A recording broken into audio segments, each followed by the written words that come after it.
अब हम इस चैप्टर के न्यूमेरिकल प्रॉब्लम स्टार्ट करने लगे हैं, तो आए चलते हैं 5.1 न्यूमेरिकल की तरफ।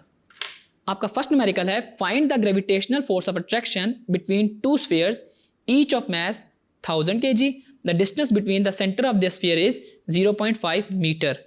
आपके पास दो स्फीयर्स हैं, एक का मास भी 1000 kg है, यानी कि m1 जो है वो भी आपके पास 1000 kg है, और आपके पास जो m2 यानी कि सेकंड स्फीयर का मास है वो भी 1000 किलोग्राम्स है। और इनके दरमियान जो आपके पास डिस्टेंस है, डिस्टेंस बिटवीन द सेंटर्स है, वो आपके पास 0.5 मीटर है।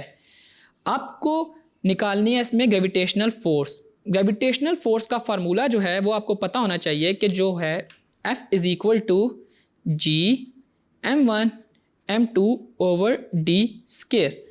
और अगर मैं इनकी वैल्यूज़ पुट करूं, g की वैल्यू आपको पता होनी चाहिए जो कि गिवन नहीं है, आपको ज़ुबानी याद होनी चाहिए 6.67 into 10 to the rays power -11 newton metre square पर किलोग्राम स्केयर।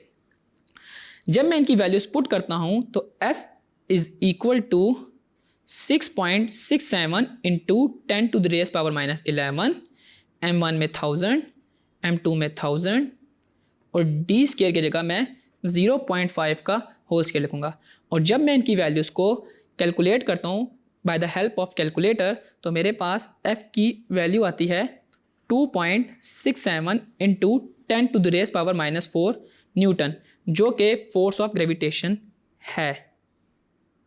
तो यूँ हमने न्यूमेरिकल 1 कर लिया जिसमें हमने फोर्स ऑफ ग्रेविटेशन को यूज़ किया, कैसे हमने मैसेज और डिस्टेंस की वैल्यूज़ को पुट किया। अब हम चलते हैं अपने नेक्स्ट न्यूमेरिकल की तरफ।